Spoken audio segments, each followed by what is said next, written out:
Thank you. I pledge allegiance to the flag of the United States of America and to the republic for which it stands, one nation, under God, indivisible, with liberty and justice for all. And if everyone would stay standing and observe a moment of prayer. Thank you.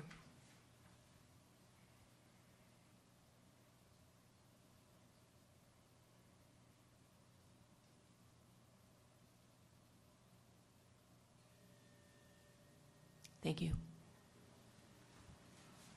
Oh, right, I'm tall all of a sudden.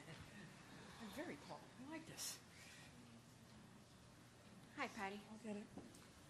Would you call the roll, please? Yes, ma'am. Mayor Marino? Here. Vice Mayor Marciano? Here. Councilmember Woods? Councilmember Lane? Here. Councilmember Litt? Here. Are there any additions, deletions, or modifications? No, ma'am. And in announcements and presentations, later on in our consent agenda is a proclamation, but I would like to read it all to you now. And I hope you all noticed when you walked in there was a wreath and a wreath outside, and I will read the proclamation. Whereas the senseless act of hate inside the deadliest school shooting at Marjorie Stoneman Douglas High School in Parkland, Florida on Wednesday, February 14th, 2018, leaving 17 people dead and many more injured by suspect and former student Nicholas Cruz, 19. And whereas across the United States, people gather at vigils handing out candles, singing, and speaking out against the violence that has once again struck our county. And whereas we recognize and appreciate all of the first responders and additional agencies that exhibit courage, compassion, and comfort amidst all the chaos. And whereas during this difficult time, we offer heartfelt condolences to the families of the 17 victims. Alyssa Alhadoff, 14. Scott Bagel, 35. Martin Duque, 14. Nicholas Dworet, 17. Aaron Feis, 37. Jamie Gutenberg, 14. Chris Hickson, 49. Luke Hoyer, 15. Carol Loughran, 14. Gina Montalto, 14. Joaquin Oliver, 17. Elena Petty, 14. Meadow Pollock, 18. Helena Ramsey, 17. Alex Schachter, 14. Carmen Shentrup, 16. Peter Wang, 15. And whereas our thoughts and prayers will remain with all those involved in this horrific event, and hope the days ahead offer strength, healing, and courage to move forward. And whereas we stand with and commend the city of Parkland, our state, our nation, as we grieve this terrible loss of innocent lives. Now, therefore, I, Maria G. Marino, by virtue of the authority vested in me as mayor of the city of Palm Beach Gardens, Florida, do hereby proclaim February 14th, 2018 as a day to remember and honor the victims in the city of Palm Beach Gardens, and urge all citizens to remember with eternal respect those whose lives were suddenly, without cause, pointlessly taken from them on February 14th, 2018. May they forever rest in peace and remain in our memories.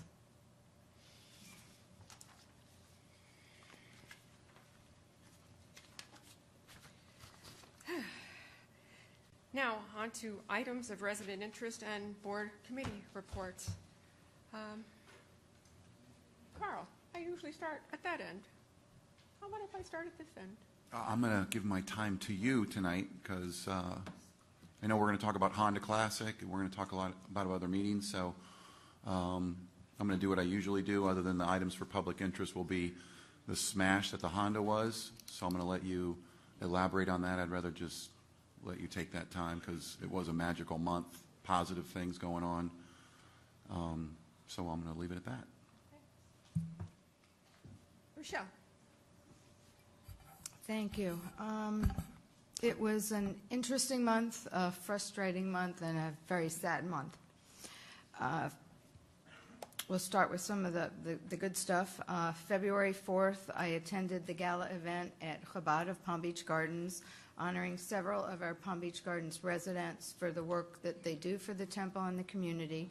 On the 5th, I attended the Forum Club luncheon with U.S. Secretary of Labor Alexandra Acosta, who talked about the future of jobs in the country and specifically in our area. On February 12th, I was given a lovely tour of St. Mark's School campus. We are indeed lucky to have an educational and civic partner like St. Mark's in our city, and I want to thank Deb Strange, head of school, and Ron McElhoney for his time, their time with me and their dedication to the school and community. I'm sure the beautiful chapel that is open to the public 24/7 has seen an increase in use over the past 2 weeks as we move through these harrowing times. February 13th, I attended the Scripps Lunch and Learn about the exciting new advances in breast cancer treatment, where Scripps is leading innovator in that field. And February 16th through 18th, the amazing grand opening of our Sandhill Crane Municipal Golf Course Clubhouse, where I got to ride along in the golf cart with Mayor Marino in a golf tournament to honor our local veterans and raise money for our young golfers who are going to Scotland to compete. If you haven't taken a ride out there, please put it on your to-do list. It is a beautiful facility that few cities can boast exist for their residents. The Palm Beach North Chamber did a great job with Mardi Gras that same weekend. And, of course, the Honda Classic was here from the 9th through the 25th, breaking all sorts of attendance and charitable giving records. And on February 20th, the mayor and I attended the Melanoma Foundation luncheon, where her donation of golf lessons was a pretty hot commodity. But with all of these great activities going on in and around our city, it doesn't seem right for me not to mention the horrific murders at Marjory Stoneman Douglas and what effect the state attack on home rule is having with respect to guns in our community. I've gotten many letters from residents asking me what I'm going to do about guns. And it's important to know that on Sunday evening, February 18th, after our beautiful weekend out at Sandhill Crane and Mardi Gras, 4 days after the latest school massacre in our neighboring county, I received a Palm Beach Post pop-up on my phone about a gun show that had been held that very weekend at the Myra Shrine Temple on RCA Boulevard in a residential and college neighborhood. The NRA was even offering free admission with a membership, 2 days after the Stoneman Douglas teen murdered 17 children with an AR-15 like those being sold at the show. Council members had no previous knowledge of the show, nor would we have been able to stop it if we did. It made me physically ill to think that as someone sworn to protect the citizens of our city, I had no power, no say at all when, where, or what types of murder machines could be sold in my city. The legislature's unending attacks on home rule have real consequences. The 2011 legislation restricting municipalities' ability to regulate guns in any manner is a prime example of overreach that does not serve the best interests of our citizens. Our lawmakers have created a long list of regulations and laws that make local actions off limits for cities and counties, and more are coming this week and next week, as CSHB 7078 goes up for a full House vote tomorrow. It's so broad, it has the potential to prevent a city from adopting local ordinances to address public safety issues, like time allowable for alcohol sales, sale of dogs from puppy mills, restricting designer drugs like kratom, impacting zoning regulations on vacation rentals and adult establishments that sell goods. These things can all change the character of our cities and why we choose to live in a particular place. But only gun regulation carries a package of sanctions that puts local officials in personal financial jeopardy, with fines of $5,000 with each enactment of an ordinance on guns and the authority for the governor to remove a local official for violating a ban on firearm rules. This also makes Florida the toughest state in the nation when it comes to legislative overreach with respect to cities and firearms. I sent official and personal letters out to Representative Roth and neighboring Representatives Mager and Hager and Senate Leader Joe Negron about the need for comprehensive gun reform at the state level and about the effect that attacks on home rule have on our cities. My nieces graduated from Douglas. My sister and brother-in-law live across the street. It seems that everyone I speak with in Palm Beach Gardens has a connection to someone at that school. But for the grace of God, it didn't happen here, this time. Please take a lead from the brave students. Our current system has failed. Get active, write to your legislators. They represent us. And elect representatives who support home rule and care about our cities.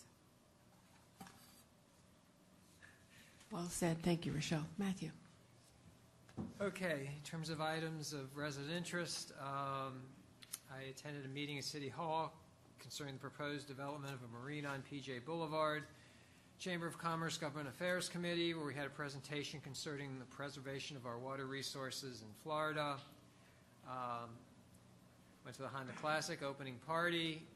Went to a Miami Heat game with my son. Oh, I just was trying to see if y'all were paying attention there. I went to the opening of the new golf clubhouse, and I want to acknowledge the contribution of our previous council members who really made this wonderful addition to our community possible.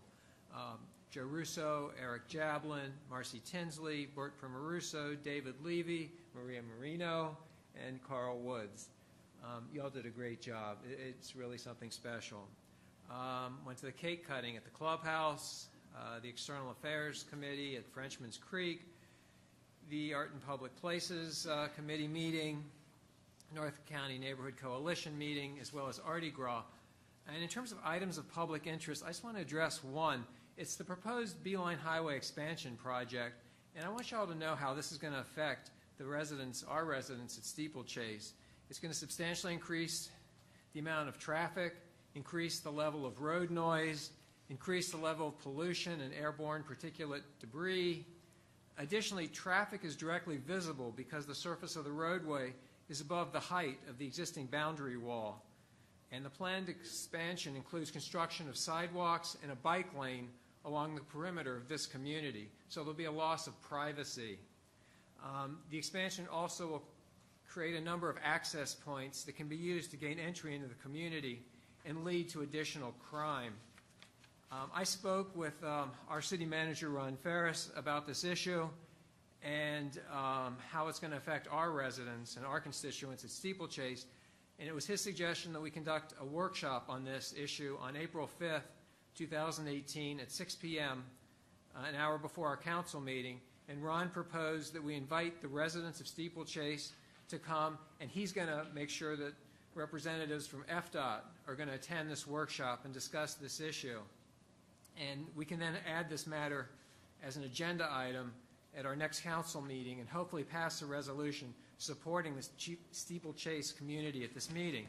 So I'm going to make a motion that we conduct a workshop on the Beeline Highway expansion project and its effect on the Steeplechase community on April 5th, 2018 at 6 p.m. and that we direct our city manager to invite the residents of Steeplechase and representatives from FDOT to attend, and that we add this as an item to our agenda at our council meeting on April 5th, 2018. So that's my motion, and I hope to get a second and approval. Well, actually, I sent out a letter, and I will follow up with that. Please. Because I sent out a letter to Mr. I'm going to pronounce his name wrong, I apologize, Pessoa. On behalf of the City Council, I would like to invite you to attend a public workshop at 6 p.m. on May 3rd, 2018, to present FDOT's updated project development and environmental PD&E study, including the sound study, which you indicated would be completed by mid-April. So to do it in April would be premature. Enclosed for your review and consideration is a letter from David Moore, President of Steeplechase Board of Directors, which sets forth the specific concerns of the Steeplechase residents. Thank you for your consideration, and please confirm that you will be available. So that went out today, actually. That went out Perfect. earlier today, along with your letter. So then I would amend the motion to say that we conduct the workshop on May 3rd at 6 p.m. and that we add this as an agenda item to our council meeting on the 3rd as well. That's my I motion. don't believe we need a motion for a workshop, do we? Well, it's a good idea to put in place. Yes, you would, and you could do it now, or you could do it under items for council action and discussion at the end. Since our residents are here, I want to get them in and out. It'd be a good time All right, to do we it. can- Well, since there's moving parts in this, whether we do it in May or whenever, should we collect all the data and find out, in fact, when everybody's going to be available, because we can make a motion quickly and still have it in May, or if it needs to go to June. I don't know if we do it next month or the month after, if it will have any bearing on construction, but, I like the idea, but should we wait until we make sure everybody's available at a time certain that's best for everybody? Why don't we do this? I think, why don't we put it on the agenda? If we have to push it back, then we will, if we can't. But let's just, I'd like to set up the workshop. We've already invited them, talked to the city manager. Let's get it on paper. And if we have to move it, we'll move it. I mean, I think you're right. If there needs to be flexibility, we should build it in. We meet once a month. All right, so we have a motion. Do we have a, yes, Ron? Just for clarification's sake, if I may, we were hoping to get them here on April the 3rd, but then we just recently got email from FDOT saying they won't have the information until mid-April. So now we need to push it back to the May meeting and give them time. So, and that's fine. We'll move ahead with your motion to have a workshop at 6 o'clock on April May 3rd. May 3rd. On May 3rd. That's the and- invitation in the letter. So the letter that the mayor has there, if you authorize that, then you can send that letter on out, inviting them here, and that gives them enough time to address the issues, to be prepared to address the issues, and gives us enough time to let the people in Steeplechase know that their issues will be discussed that evening. Correct. It's a great idea. And I think you can hear from the response from the council that this is something that we are all concerned with. Yeah, no doubt. And I will second Matt's motion. Well, actually, you could ask the motion maker to amend the motion to include authorization to send out the letter, because actually, Madam Mayor, the letter wasn't Yes. actually sent out yet. Okay? Okay? So I will amend it that way. And you agree? And I agree as well. Thank you. Thank you. And we do all support Steeplechase, and we'll be a voice for you, just like we were for the North Lake and I-95, and we'll do whatever we can to make sure DOT listens to all of us. We have a voice for our community, and hopefully we can tailor it up to fit everybody's needs. Hopefully they'll listen. All right, I have a motion and a second. All in favor? Aye. Thank you very much. Matthew, all done? I am done. Okay. Mark? Well, it was an exciting month. I also met with, regarding the PGA Marina here at the City Hall, League of Cities residents. Honda Classic was wonderful. The golf course, I think, was probably my highlight of the month, being there on the grand opening, playing golf with some of my friends, not really affiliated with the city, but residents of our city, which was a lot of fun to hang out with them. Song and Associates Open House, Year of the Dog Celebration, Chamber of Commerce, breakfast, et cetera, et cetera. The Police Recognition Awards, congratulations to all of our new officers, and for Chief Shannon for ushering them in, and looking forward to watching them grow in our city and take the reins as they gain experience and lead our city forward. A couple of things that I wanted to bring up. Rochelle, thank you for making those comments. I don't know how else. It is interesting because people ask us, we are elected officials, we are not in a position to take any action on gun legislation, yet our neighbors, our friends, my hairdresser today said, what are we going to do about getting rid of guns and Dick's Sporting Goods and selling guns in the mall, and I'll never go shopping in the mall. And it's really kind of sad because, we feel the same anger that everybody else does and helplessness. And, I got kids, and one of the young girls that lost her life that day was, her family was at the soccer tournament. It's really hard to sit there and think about it, but anyway, I will digress, and I'm going to change topics to something that I wish I had done last month, because February was National Low Vision and Macular Degeneration Month. And you might say, why am I bringing this up? Yes, I'm an eye doctor, but there's a link to the city here. So macular degeneration is a very debilitating eye disease. It causes blindness, and it's the leading cause of irreversible blindness in the country today. 1.75 million Americans suffer from it today, with an expectation of 3 million in 2020 and more as the population ages. It has two forms. There's multiple millions of people that suffer from a dry, earlier stage of the disease, that eventually will rob them of their vision as well. Age is the number one cause, so don't get older if you have the choice. Number 2 is smoking, so if I catch anybody out there smoking, I will take it away from you. 3 is wearing your sunglasses, please. We live in Florida. And lastly is diet. No, you don't have to eat carrots, but please eat your spinach. The reason I bring it up, other than the fact that we see it on a daily basis in our office and educate our patients, but Bascom Palmer, just down the street, this week publicly announced that they are seeking $15 million in donations to build out their Center of Retinal and Macular Degeneration Research and Innovation, which is very exciting. They do partner with, and they will be collaborating with Scripps Florida and Max Planck Florida Institute for Neuroscience. This is a relationship that has been envisioned for a long time. These are the types of advances that will help scientists at Scripps and Max Planck to help create and develop treatments for this terrible eye disease. But not only that, it does kind of show how Palm Beach County, northern Palm Beach County, is becoming a leader in the biosciences, and maybe some of the vision of Scripps, although taking a long time, and maybe this isn't directly related, but this is what is exciting about being in this area, and as a city, I hope that we can continue to foster these relationships going forward. So thank you. Thank you, Mark. Wow. Well, last month was a busy month. I think I say that every month. But it started off attending the Safe Streets Summit, which was put on by our local transportation planning agency, formerly known as the Metropolitan Planning Organization. And a great deal of time was spent on Vision Zero, which is a national initiative whose vision is no traffic fatalities in any city. Additionally, the City of Palm Beach Gardens was host to this month's TPA meeting and recommended support of FDOT's established Vision Zero safety performance measures and targets. And just a reminder, March is National Bike Month. Palm Beach Gardens recreational softball opening. Carl and I were there to throw out the first pitch, and I just want to say I got it over the plate. Carl? Yeah. But I did underhand. He did a regular pitch. Yeah.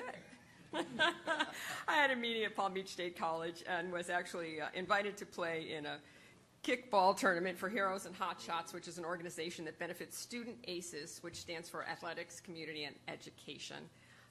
For those of you who weren't there, it was actually a very fun day and not so bad. I got to run around a field like old lady that I am. I had a meeting with Discover the Palm Beaches and the importance of Palm Beach Gardens as a destination city for economic impact in our county. Was lucky enough to appear on the ESPN radio show with Josh Cohen to discuss the upcoming Honda and the economic impact that it has on the city and the county. Then all of us were at the Honda Classic kickoff party, and I'd like to thank the Gardens Mall for their annual sponsorship of this event. Treasure Coast Regional Planning Council had a presentation from the Constitution Revision Commission member Bob Solari, and for those of you that didn't hear me say this, I think last month, there are about close to 100 revisions being suggested just by the committee and over 700 revisions being suggested by the public. So they've got their work. They've got their work.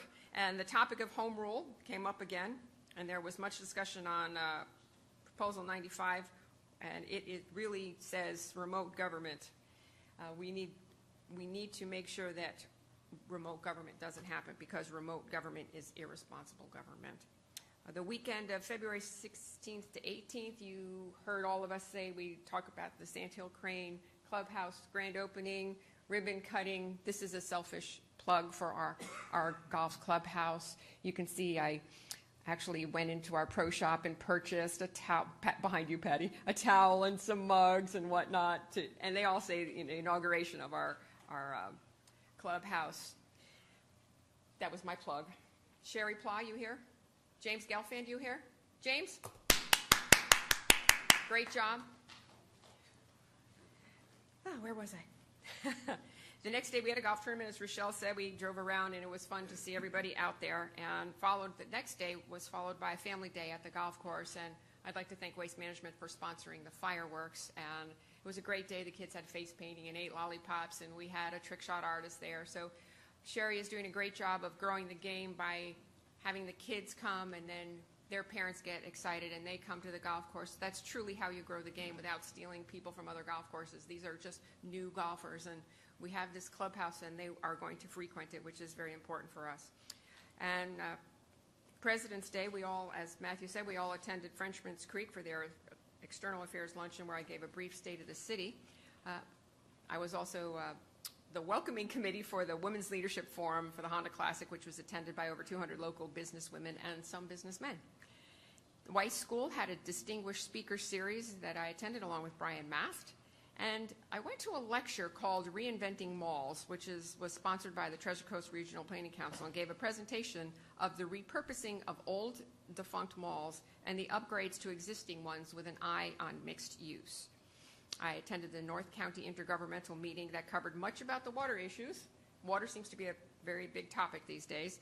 The TPA had a Tri-Rail Task Force meeting.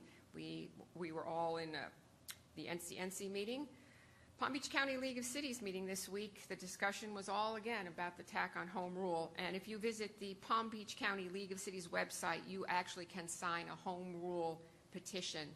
And it would be beneficial for everyone to do that, www.palmbeachcountyleagueofcities.com. Palm Beach North Chamber of Commerce, we had the business after hours last night at the new Sandhill Crane Clubhouse, and this was a great way for our local businesses to see just what the facility has to offer, and I believe we actually had some that already booked events. So we want to see. Today I was a welcome speaker at the Kappa Alpha Psi Kappa Classic at PGA National. This is their second year there. The Honda Classic. Carl deferred to me. Well, the Honda Classic. 224,000 plus people visited our fair city last week. The economic impact of that, and I'm sure Ken will come with the exact figures, was over $50 million. The impact to our local nonprofits will be over $4 million. So they are really a wonderful partner for the city and for the volunteers that I wanted to say thank you to the volunteers. I want to say thank you to our police and fire and first responders, because they went above and beyond. So you were appreciated, you were seen, you were visible, people appreciated you being there, so thank you. And last, I want to close with our, as Carl said, our City of Palm Beach Gardens Police Department award ceremony. I had to leave the room because I was going to break out crying, which seems to be a theme tonight, but you all should be so proud of the police force that we have here. And when you hear what they do when they're not working, Investigator of the Year, Detective Jennifer Brashear, she also won Officer of the Quarters, and she also heads up the toy drive. We have a lot to be proud of, and Chief Shannon and Chief Stepp, all of you. It's an amazing group of people, and they are family. And we have we now have new 8 recruits that have joined the family, and a lot of them have history in law enforcement. So I just want to say thank you and send them our prayers and our love. And with that, oh my gosh, I think I will go to the city manager's report. Oh, no, I won't. I apologize. Comments from the public. I have one card, and these are for subjects that are not on the agenda, so you need to submit a card to the city clerk before this. And I only have one.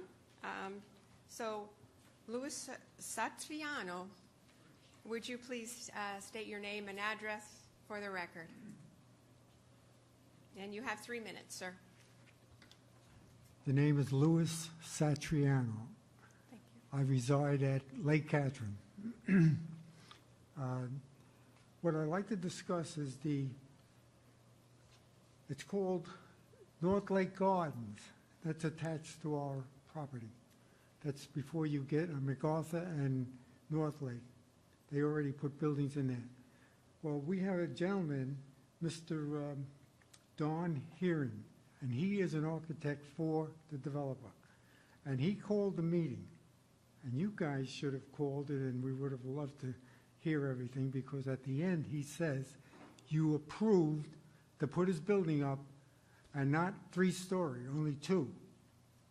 He's going to have a restaurant on the bottom, and he's going to have 6 apartments. and his apartments go for $2,000 a month. People will look out into a parking lot. Beautiful. First of all, the property was supposed to be a drive-through, fast food drive-through, and that was knocked out. So they're going to build eventually a restaurant. Beautiful. Put a nice restaurant in where you have waiters and other than all the fast food places, which is down on anyway, the problem is for him to come in and say, any change you want, we'll do it. We'll make all kinds of changes. And he says, by the way, we're only going to do it within 6 months. If we don't hear anything, we're going to go forward. How can you go forward if you're not going to get approval for the third floor? And for you people to approve apartments over a restaurant, I can't understand that. Is there any reason why that was done? To This was- approve it this before is- you we- spoke to well, us? It is not common for us to comment once you comment, but this is not information that any of us have or have None of you have that information. I thank you. Bye. no approval. It's never come before. I would be happy to address, just to clarify, there has been, the project that Mr. Satriano is speaking is North Lake Gardens. It is at the northwest corner of MacArthur and North Lake. The existing approvals do provide for an additional out parcel in the back, which is approved for restaurant, retail, but there have been no apartments approved on that location. We were approached by an applicant quite a few months ago, and they indicated that they were, potentially interested in making some revisions, and we encouraged them to talk to the residents, but staff has had no receipt of any application whatsoever, nor has there been any approval for any apartments or restaurant on that site.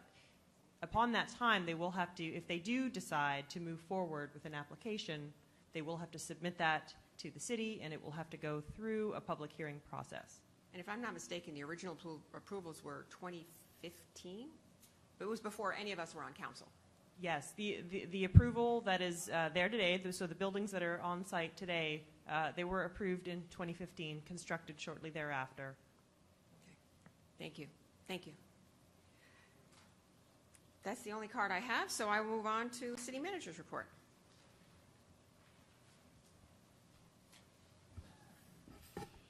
What would you like to hear? Entertain us. I'll have a city manager report for you next month. Thank you very much. Okay. Consent agenda.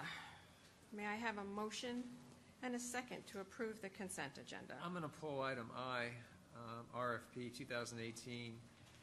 2018-046FN, banking services. I'd just like to hear some discussion. Okay, may I have a motion to approve the consent agenda minus item I? I'll make a motion to approve the consent agenda minus I. May I'll I- second. Thank you. All those in favor? Aye. Okay, so,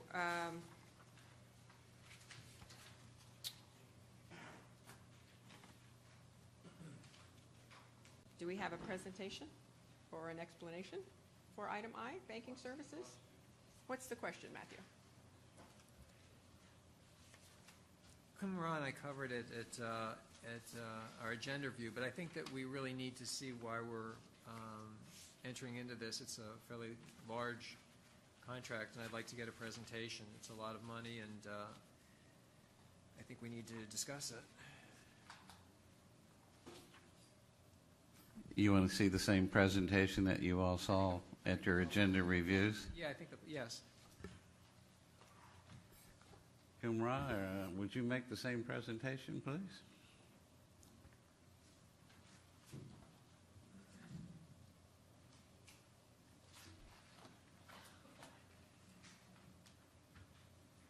It's a $675,000 $675,000 over 5 years. budgeted item, so yeah, I'd like to see it. Good evening, City Council. For the record, Kumra, Purchasing and Contracts Director. This is an RFP for banking services, and the city has an existing agreement with BB&T Corporation for the provision of banking services, primarily controlled by the Finance Department.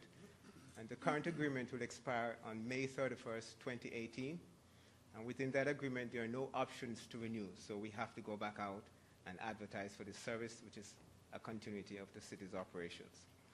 So we advertised a competitive RFP, and we got 8 responders. These are the 8 responders: Bank United, JP Morgan Chase, TD Bank, BB&T, the incumbent, Florida Community Bank, PNC Bank, Valley National Bank, and Wells Fargo Bank. The procurement timeline began in October of 2017. The selection committee met twice and reviewed the proposals.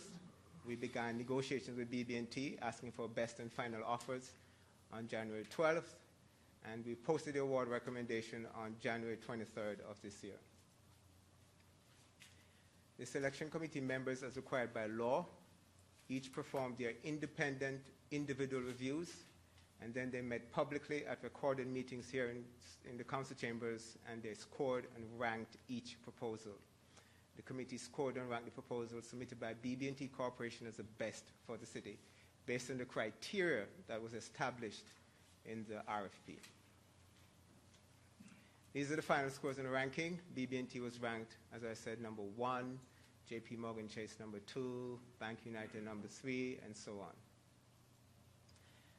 After the best and final offers from BB&T, the new agreement, which is before you for approval, waives the FDIC fees, which we are currently paying. So those are waived, and the earnings credit rate has been increased from 0.75% to 1%. The net effect of this is that it will reduce the normal fees to pay annually from $45,600 to $19,200. The current agreement requires us to have at least $6 million on deposit to offset fees. The new agreement will allow us to only have $2 million on deposit to offset fees. The estimated overall annual interest earnings should be about $300,000.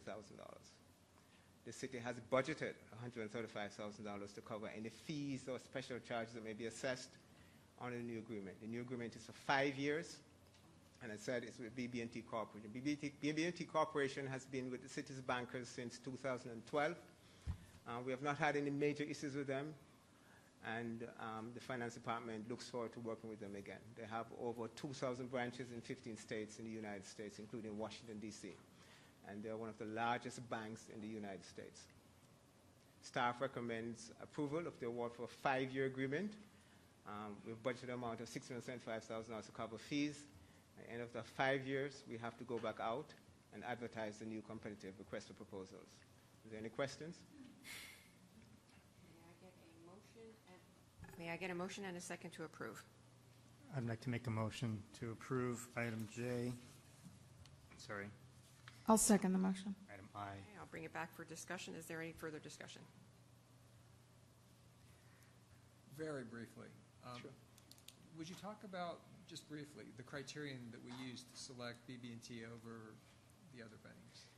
When the RFP goes out, it has an evaluation criteria in section 7.2. There are 2 major sections in the RFP. The scope of services that says, in section 5 says, this is what the city is looking for. We're looking for a horse. And then section 7.2 tells you what the evaluation criteria is. So when you offer your horse, these are the criteria you need to meet. And the closer you meet those criteria, the higher your score will be. So you have criteria for qualifications in terms of the resumes of the people who you're assigning as a project team to manage the city's account. How many branches you have. We gave scores for if you have a branch in Palm Beach Gardens. The technology that you're offering the city in terms of fraud, in terms of advancement, that kind of stuff. Great presentation, Kumra. Thank you. No problem. Thank you. Thank you. All those in favor? Well, can I just make one last comment before? I apologize. No, I mean, having served on the budget committee, the one thing that I've always said this, and I will continue, the way the budget, the way the finance department runs the financing of the city, the AAA rating that we have a lot of, the city has a lot of clout, and being able to go to the banks and have them give us their best. I mean, you're never going to see these types of offers given to most businesses or municipalities. So I'm happy to see that the RFP went out the way it was and done the way it was, and I'm supportive.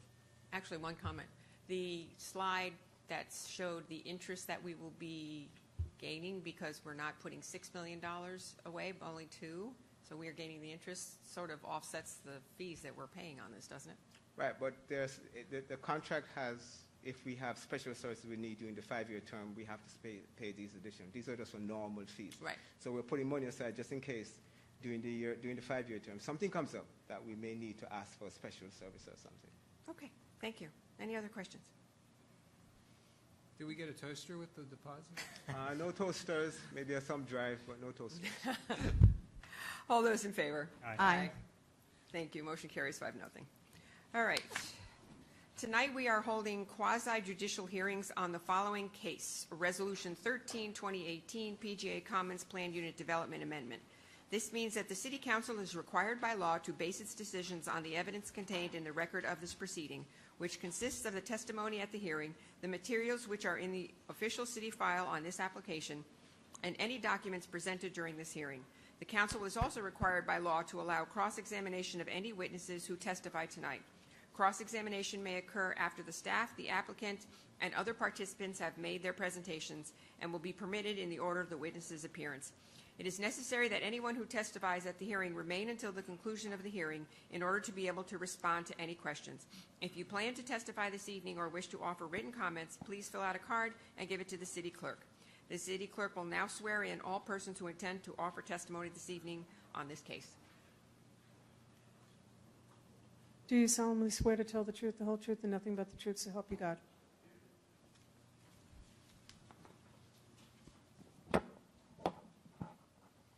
Alrighty. Next up, Ordinance 2, 2018. May I have the clerk read the title, please? Ordinance 2, 2018, an ordinance of the City Council of the City of Palm Beach Gardens, Florida, amending Chapter 18 Businesses at Article 2, Peddlers and Solicitors, in order to revise the regulations pertaining to solicitors and home solicitation sales, in order to adopt the regulations contained in Chapter 501 Florida statutes, providing definitions, providing a conflicts clause, a severability clause, and authority to codify, providing an effective date for the purposes. Thank you. I will open the hearing.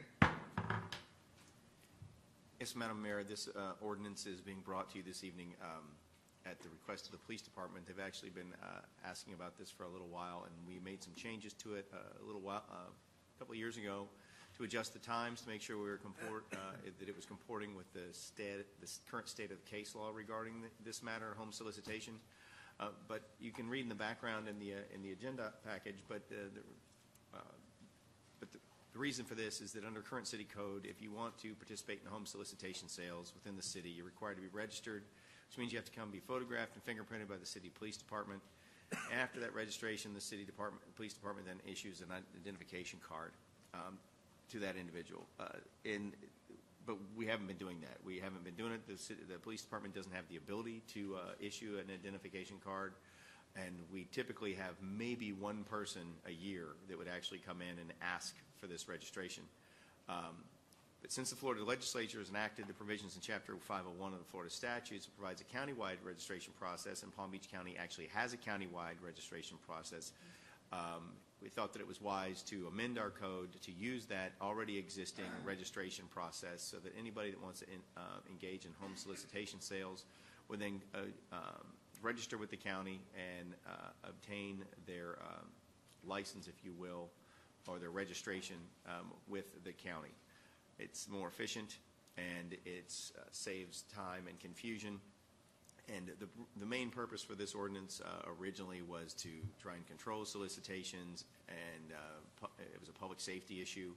And the chief could talk about it, I'm sure, if you wanted to know more information. But in the 15 years that he's been here, we've never arrested anybody for a violation of this.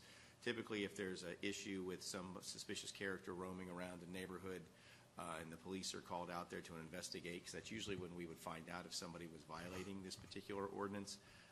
If they're actually somebody that's out there to do something wrong, they're not the kind of person that's going to come in and get a license or register with us. And the police department could certainly tell you, the chief could, and his executive staff as well as command staff, that if when our police make contact with somebody that's of a suspicious nature in a neighborhood, because it appears they were soliciting or they were skulking around the neighborhood, they're going to be arrested for something far more significant than this. They usually give the police a significantly valid reason to take them in rather than arresting them for failing to register as a home solicitor. And that's why this is being brought for you today. It's just really a matter of housekeeping and efficiency, so that we don't have a duplicative registration process when we already have one that works and ours doesn't. Thank you. I have no comment cards on this, so I will close the hearing, except not by hitting the mouse. May I have a motion and a second to approve? I'd like to make a motion that we approve ordinance 2-2018. I'll second. And I will bring it back for discussion. I would just like to say I'm happy that we're updating wording that includes wagon, because here it says peddler means any person, whether a resident of the city or not, traveling by foot, wagon, automotive vehicle, or any other type of conveyance. So I'm glad we're coming into the 21st century. And it does exempt those that are selling milk. There you go. That too. So if you're buying milk by peddlers, you're All righty. go. Do we have any further discussion? Seeing none, all in favor? Aye. Motion carries 5-0. Thank you.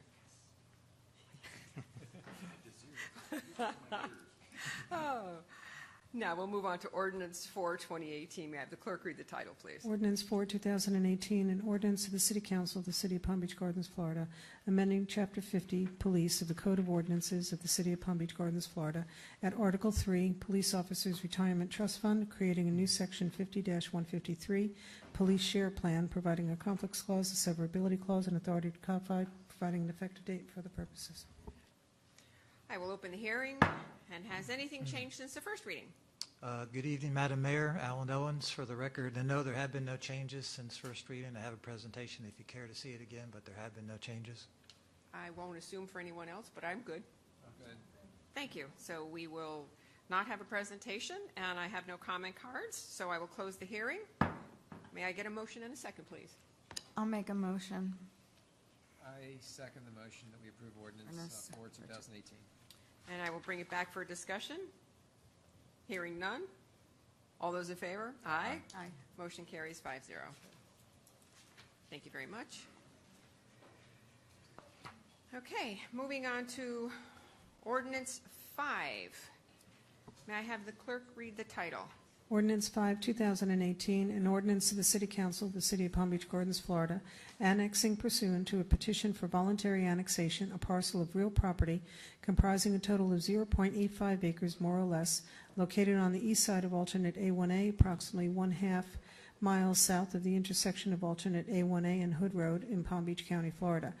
That is more particularly described herein, just declaring that the voluntary annexation petition bears the signature of the owner of the real property annexed hereby, amending Article 2 of the city charter by redefining the corporate limits, providing for transmittal to the Florida Department of State, the Florida Governor's Office, and Palm Beach County, providing a conflicts clause, a severability clause, and authority to codify, providing an effective date and for other purposes. Thank you. I will open the hearing. And has anything changed since the first reading? Good evening, Madam Mayor. There have been no changes from first reading. Perfect. Do we need a presentation? No. That's good. I have no comment cards on this, so I will close the hearing. May I get a motion and a second to approve? Sure, I'd like to make the motion that we approve ordinance 5-2018. May I have a I'll second? second. Thank you very much. I will bring it back for discussion. Yes, I drove by the property just on my way home tonight. He has really improved that station. It is beautiful. It is really nice, and I'm looking forward to the future improvements. Thank you. May I step up and just say thank you to some other people? Is there Maria, you should have put a card in, but I know. go ahead. I know. Name and address for the record. Kevin Dalton, 226 Sonata Drive, Jupiter, Florida. I just wanted to say thank you, one, to the police chief and incoming. The police have been wonderful at my other locations in Palm Beach Gardens, and that was one of the main reasons I was annexing over to Gardens. There is a big difference between the sheriff's department, have to look over my shoulder, don't want any sheriffs here, compared to the Palm Beach Gardens Police Department. They've been wonderful. And I've got to say, I've been dealing a lot with Ms. Crowley and her staff for the last 5 years. And what a delight it has been working with them. And so I can't thank them enough. They're very kind people, and they really go out of your way to help. But so that's all I wanted to say. Thank you, and thank you for letting me annex in. Thank you. And Welcome actually, to the city. procedurally, thank you. Kevin, as the petitioner, didn't really need to fill out a card, correct? No. Okay, good. All We're right, clear. thank you. Thank you very much. All righty, so I have a motion and a second. All those in favor? Aye. Motion carries 5-0. Okay. This is a quasi-judicial part of our meeting tonight, Resolution 13. Patty, would you please read the title? Resolution 13, 2018, a resolution of the City Council of the City of Palm Beach Gardens, Florida, approving a planned unit development PUD amendment to replace the existing fabric awnings with a louvered metal awning system at the Cooper Restaurant at the PGA Commons PUD, located on the south side of PGA Boulevard, approximately 1/2 mile west of Military Trail, as more particularly described herein, providing conditions of approval, providing an effective date, and for other purposes. Thank you. I will open the hearing. And because this is quasi-judicial, I need to have anybody declare any ex partes if they had one. I spoke with 2 members of the Planning and Zoning Board to get their input, and I drive by the property twice a day or more every day. All right. Yep. Michelle ate there last night. Okay. See, we're putting our money back into the community. I ate there this week myself. Okay. So, hello, Ann. How are you? Hello. Good evening. For the record, my name is Ann Booth. I'm with Urban Design Kilday Studios, and I'm here tonight to represent the property owner as the applicant for this request. This is a PUD amendment because the Commons is a PUD that has been approved with certain architectural treatments, and we are requesting an upgrade to the awning at the Cooper. If you've eaten there and it's been raining, you know that a lot of times the rain drips down from the awning, and in between where the bar roof and the awning is sort of no man's land, and it's very difficult. The awning that they're proposing is a metal awning with automatic louvers that will open and close on their own, which will allow for air and light to filter in, which will create a nice ambiance. It will also automatically open when there's a high wind situation. When there's a storm, it has sensors so that the wind will flow through and not become a drag on the awning or the building. It will provide the ability to manually manipulate the louvers as well, so that if it's extremely hot or extremely windy or whatever, they can manually adjust them to create the light that they want to come in, or the wind. The awnings will not modify any of the outdoor seating. The seating will remain the same in terms of the count. They will adjust their location slightly, as you know from being there. There are umbrellas that are there now, and those will be gone. Right now, this is a graphic that shows where the awning is proposed. It will connect and abut to the existing awning to the west. And as reflected here, that is where the existing awning is, and where the umbrellas are. We're proposing to replace only those areas that are in blue. This is the awning from above, as it's proposed to connect to the building and the roof of the bar. The placement of the awning is situated to avoid conflict with the existing trees, so that there won't be any impact to the landscaping, the existing landscaping that is there. It will just replace the awning. Staff and the Planning, Zoning, and Appeals Board have recommended approval. If you have any questions, I'll be glad to answer them. Does the staff have another presentation? Or No additional staff comments. Staff does recommend approval. Okay. I do not have any comment cards, so I will close the hearing. May I get a motion and a second to approve, please? I'll make a motion to approve Resolution 13, 2018. May I have a second, please?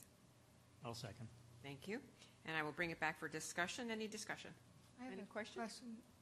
The hurricane strength force winds on this is 150 miles per hour. Correct. Was there any need for or any consent that had to be given by the apartment that is right above that previously would have looked down on an awning and the tables and now is going to look out over No. a metal roof? No. It is an apartment above. The property owner is the applicant, and the property owner also leases to the apartments, so they would notify them. Thank you. Any other questions?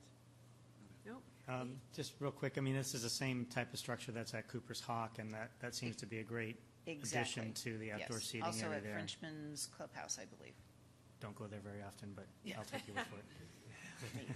Just a quick question, Ann. The heaters, the portable heaters, I see them, you can see them right here in this picture that you show, and they're under the canopies. They have no effect, correct? That's correct. They would still be underneath the awning as it would exist where it's being proposed. The awning itself will be up at the same height as the existing awning. All right. Good, thank you. Any other discussion? All right, so having no more discussion, all those in favor, say aye. Aye. Aye. Motion carries 5-0. Thank you. Thank you very much.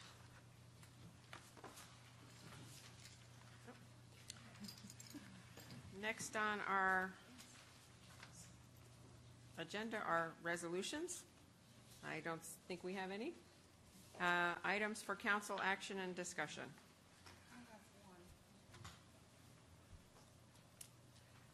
I mentioned early at the beginning of the meeting that the mayor and I had attended the Melanoma Foundation luncheon a week ago.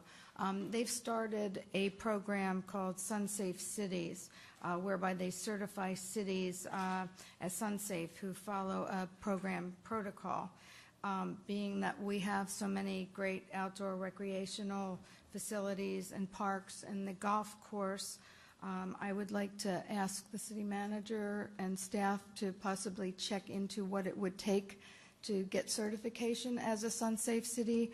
The city of Philadelphia has become one recently, led by Mike Schmidt, who is now one of our South Florida residents. He is on board with the foundation, and it would be nice if Palm Beach Gardens could be the first Palm Beach County city to have a SunSafe certification. What does that require? That's what we need to find out. The dispensers, and I don't know if we work in partnership. I think they work in partnership with us on public service announcements and things like that. So it might be, it's one of the safety areas we can still do something about that the state hasn't said you can't touch. And they're dispensers that, they have them at the stadiums and like if we had them at our recreational facilities, the pool and whatnot. So you took the documentation with you, didn't you, from the meeting? I don't have it. That's why I'm asking if we would check into and find out what it would take to do that. So is it a consensus of the council to look further into this? Absolutely. Okay, good. So the council says, please go for it. Okay. Thank you. Matthew, anything? Nothing. Carl? Mark? Well, I think I just want to finish what I was trying to say earlier, that, I just think the frustration that we all feel about what goes on in this country, sometimes it's fun to bring it to the local level, anger at your local officials because there's something that they're going to put on a ballot that you don't agree with. And, I think when we really put it down and we start really talking about what should we be angry about, what should we be asking for change, vigilance is always important, and paying attention to your local officials, because we're most local and we're neighbors and we see you at Publix and at the golf course and the fields and everywhere else is easy and good. But I would really ask some of the people that are angry with what goes on here in our city to remember that we live in one of the best cities around. And if you really are angry about things, we have places and things in this country that need to be improved. And please share that anger and take that anger to places to make this a better place to live, because Palm Beach Gardens is wonderful, and it can only be better if the state and the federal government would do things to make sure we're all safe. That's what I wanted to say before. Thank you. Thank you. I think it's all been said. So at this point, I will ask if there is a report from our attorney. No, ma'am. Okay. So if I'm not mistaken, the last thing on the item, on the agenda would be to adjourn. I make a motion that we adjourn. Thank you very much.